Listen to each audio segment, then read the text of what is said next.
Hello दोस्तों, स्वागत है आपका हमारे यूट्यूब चैनल उत्तराखंड ज्ञान में जीवन में। आगामी यूकेपीएससी की सभी परीक्षाओं के लिए उत्तराखंड जीके सीरीज को आगे बढ़ाते हुए आज हम देखेंगे उत्तराखंड के इतिहास के तहत टिहरी रियासत। आज हम देखेंगे इसका पहला भाग। टिहरी रियासत के कुल 6 राजा थे, तो टिहरी रियासत को हम 3 भागों में देखेंगे। तो आज हम कवर करेंगे टिहरी रियासत के पहले शासक और दूसरे शासक, यानी सुदर्शन शाह और भवानी शाह। इससे पहले के सभी वीडियोस के लिंक डिस्क्रिप्शन में दिए हुए हैं, आप उनको फॉलो कर सकते हैं। और पीडीएफ नोट्स इत्यादि के लिए आप हमारे नंबर 7895127508 पर संपर्क कर सकते हैं। बाकी ज़्यादा जानकारी मैंने डिस्क्रिप्शन बॉक्स में दी है, आप उसको फॉलो कीजिए, सारे महत्वपूर्ण लिंक मिल जाएंगे। अभी हमारी जो उत्तराखंड पुलिस की परीक्षा है उसमें उम्मीद है इस टॉपिक से काफ़ी अच्छे सवाल पूछे जा सकते हैं, तो वीडियो बहुत ध्यान से देखना है आपने। सारी चीज़ें समझाने का प्रयास किया गया है कम से कम समय में और अच्छे से नोट्स के साथ। तो स्टार्ट करते हैं। सबसे पहले शासक है हमारे सुदर्शन शाह। 1815 से 1859 तक, यानी 59 तक इनका टाइम पीरियड आता है। ये पंवार वंश के 55वें शासक थे। यानी जब हम देखते हैं खुड़बुड़ा का युद्ध हुआ था 14 मई 1804 को, तो उस समय जो पवार वंश के राजा थे वो 44वें शासक प्रद्युम्न शाह थे। उसके बाद हमारे गढ़वाल वाले क्षेत्र में भी गोरखाओं का शासन हो गया था, यानी कंप्लीट उत्तराखंड में अब गोरखाओं का शासन हो गया था। इसके बाद अंग्रेजों ने गोरखाओं को हराया, तो जो हमारा गढ़वाल वाला हिस्सा था वो 2 हिस्सों में बट गया। एक था ब्रिटिश गढ़वाल, एक था टिहरी रियासत। तो सुदर्शन शाह टिहरी रियासत के पहले शासक हैं। और अगर क्रम के हिसाब से चले, पवार वंश के हिसाब से चले, तो ये 54वें शासक प्रद्युम्न शाह के पुत्र, यानी अगले शासक जो बनेंगे वो हमारे 55वें बनेंगे। यानी परमार वंश यानी पवार वंश के 55वें शासक हैं, लेकिन टिहरी रियासत के पहले शासक हैं। उम्मीद है चीज़ें समझ में आ रही होंगी। अगले पॉइंट की तरफ बढ़ते हैं। गोरखाओं को हराने के में इन्होंने अंग्रेजों से मदद ली थी। 1815 में कुमाऊं व गढ़वाल वाला संपूर्ण क्षेत्र अंग्रेजों के अधीन आ चुका था। वैसे जब खुड़बुड़ा का युद्ध हुआ था, कहते हैं कि सुदर्शन साहब बरेली इत्यादि क्षेत्रों में चले गए थे इस युद्ध के बाद, यानी खुड़बुड़ा के युद्ध के बाद, क्योंकि इस पूरे क्षेत्र में अब गोरखाओं का शासन हो गया था। तो जब ये बरेली गए थे तो इनकी मुलाकात कैप्टन हियर्सी नामक व्यक्ति से हुई थी। कैप्टन हियर्सी। तो जब इनसे मुलाकात हुई थी तो इसी दौरान अंग्रेजों के साथ इनका एक डील हुई थी कि अगर अंग्रेज गोरखाओं को हराएंगे तो ये अंग्रेजों को कुछ पैसा देंगे, लेकिन पैसा नहीं दे पाए थे। लास्ट में अंग्रेजों ने जो गढ़वाल का बेहतरीन हिस्सा था, यानी जो उपजाऊ क्षेत्र था या ठंडा इलाका था, वो अपने अधीन ले लिया और बाकी क्षेत्र इनके अधीन हो गया था सुदर्शन शाह के। अगला पॉइंट देखते हैं। सुदर्शन शाह द्वारा 5 लाख या 7 लाख रुपया न चुका पाने के कारण गढ़वाल का विभाजन हुआ। सुदर्शन शाह को गढ़वाल का पश्चिमी भाग मिला, यानी विभाजक नदी जो हमारी थी अलकनंदा, तो अलकनंदा के पश्चिम वाला भाग सुदर्शन शाह को और पूरब वाला भाग ब्रिटिश गढ़वाल कहलाया। ये आपने ध्यान रखना है। जैसे संगोली की संधि के बाद उत्तराखंड का अगर हम मैप देखते हैं तो काली नदी हमारी विभाजक थी नेपाल और भारत के बीच में, तो पूर्व वाला हिस्सा नेपालियों को प्राप्त हुआ था, यानी गोरखाओं को प्राप्त हुआ था। अगला पॉइंट देखते हैं। अपनी राजधानी इन्होंने श्रीनगर से टिहरी बनाई और ब्रिटिश मुख्यालय अब श्रीनगर में जा चुका था, क्योंकि अंग्रेजों ने श्रीनगर वाला हिस्सा कब्जा लिया था।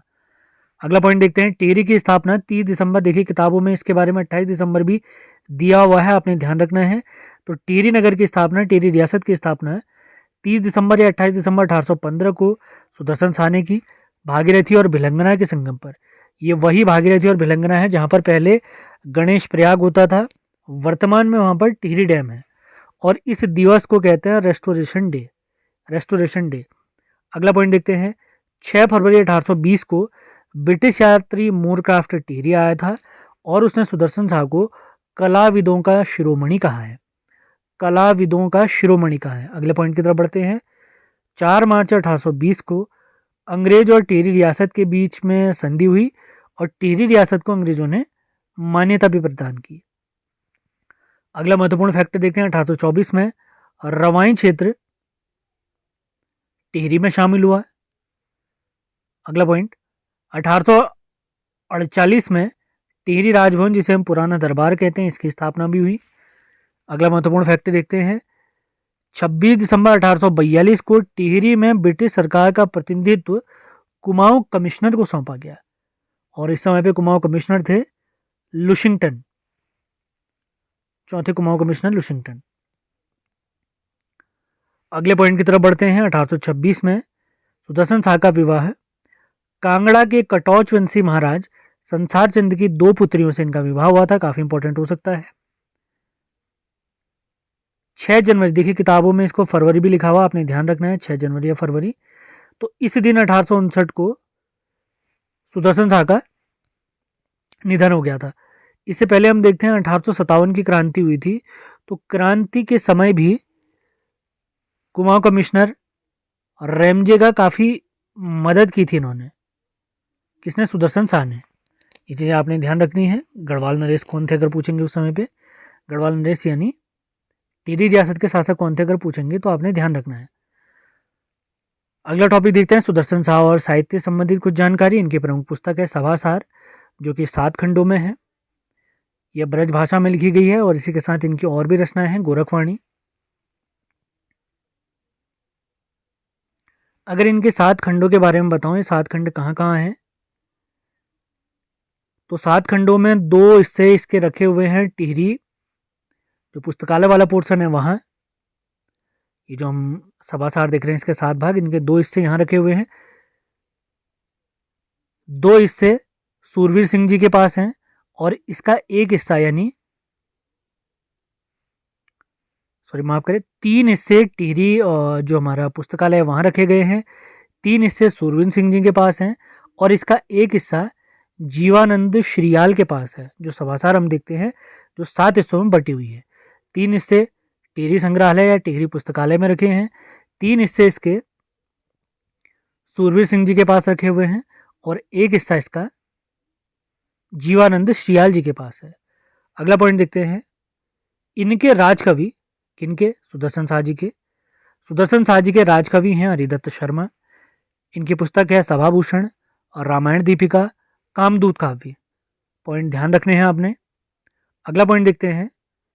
इन्होंने चैतू और माणकू और कुमुदानंद इनको आश्रय दिया था। ये कलाकार रह चुके हैं। अगला पॉइंट है मौला राम जी को सुदर्शन शाह से कोई खास मदद नहीं मिली थी, तो इस वजह से इन्होंने सुदर्शन शाह की निंदा में सुदर्शन दर्शन नामक कविता लिखी, जिसमें इन्होंने सुदर्शन शाह को खसिया नृप, कृपण और सूम की उपाधि दी है। यानी काफी दुखी हो गए थे इनसे, राजा ने इनकी मदद नहीं की थी, उन्होंने ऐसी चीजें कही उनके बारे में। अब कुछ महत्वपूर्ण फैक्ट देखते हैं। इनके अन्य नाम देखते हैं। ये स्वयं को सूरत कवि कहते थे। टिहरी की जनता इनको बोलांदा बदरीस कहती थी, जबकि अजब राम जी ने इन्हें दाता ज्ञाता सुरमा कहा है। दाता ज्ञाता सुरमा। पॉइंट क्लियर करते हुए चलना है, काफी महत्वपूर्ण फैक्ट है। अगला पॉइंट देखते हैं। ग्रामों की व्यवस्था के लिए कमीण और सयाना की नियुक्ति भी इन्होंने की थी। 1817 में कुंवर प्रीतम शाह टिहरी और रियासत वापस आए थे। जब खुड़बड़ा का युद्ध हुआ था तो प्रद्युम्न शाह के पहले पुत्र यानी एक पुत्र सुदर्शन शाह, वो तो बरेली इत्यादि चले गए थे, लेकिन उनके दूसरे पुत्र प्रीतम शाह को गोरखा अपने साथ काठमांडू ले गए थे, तो उनकी टिहरी रियासत में वापसी हुई 1817 में। शासक थे हमारे सुदर्शन शाह। 1823 में टिहरी का पहला भूमि बंदोबस्त सुदर्शन शाह ने किया है। सुदर्शन शाह ने अंग्रेज अफसर फ्राइडन या फ्रेजर की बाघ से रक्षा की थी। अगला पॉइंट देखते हैं। एक पुस्तक है सुदर्शनोदयम काव्यम। इसके लेखक हैं कुमुदानंद। कुमुदानंद। अब बढ़ते हैं अगले शासक की तरफ। अगले शासक है हमारे भवानी शाह। वैसे टिहरी रियासत के शासकों को याद करने का मैं आपको एक ट्रिक देने वाला था, वो जल्दी से दे देते हैं। तो टिहरी रियासत के कुल हमारे 6 राजा थे, जिनका कोड है SBPKNM।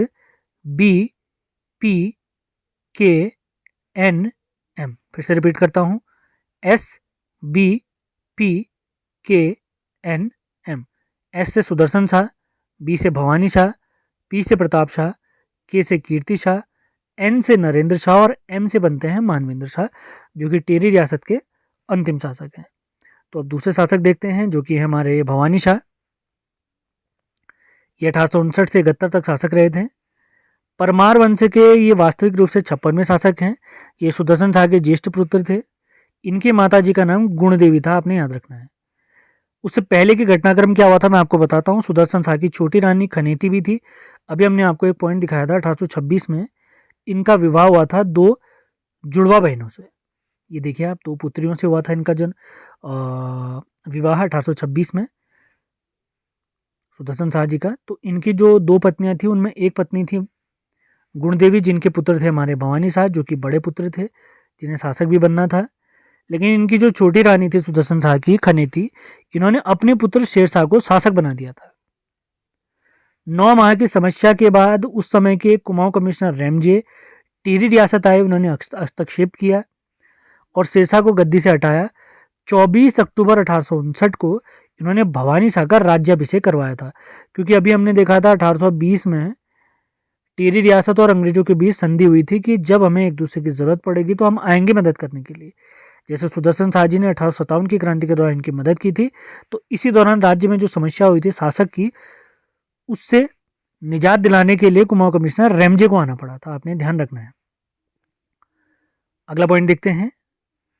भवानी शाह के समय पे जो प्रमुख घटनाएं हुई थी, जौनपुर परगना विद्रोह इन्हीं के समय हुआ। अठूर विद्रोह इन्हीं के समय हुआ था, जो 1861 में रेमजे ने समाप्त करवाया था। 1860 में वनों का ठेका उन्होंने विल्सन को दिया और 1862 में भवानी शाह ने देवप्रयाग में संस्कृत हिंदी पाठशाला का गठन करवाया। संस्कृत हिंदी पाठशाला बनवाई है 1862 में। इसी के साथ आज का हमारा लेक्चर समाप्त होता है। अगले लेक्चर उत्तराखंड जी के सीरीज में हम देखेंगे टिहरी रियासत दूसरा भाग, यानी इसके अगले शासक जो कि हैं प्रताप शाह और कीर्ति शाह, और 3 भागों में हम कंप्लीट टिहरी रियासत समाप्त कर लेंगे। लगातार वीडियो आपने फॉलो करते रहने हैं, अपने नोट्स बनाने हैं, वीडियो ध्यान से देखने हैं। इससे पहले के सारे महत्वपूर्ण लिंक्स, सभी के लिंक डिस्क्रिप्शन में दिए हुए हैं, आप उनको फॉलो करें। तो मिलते हैं अगले वीडियो में। धन्यवाद।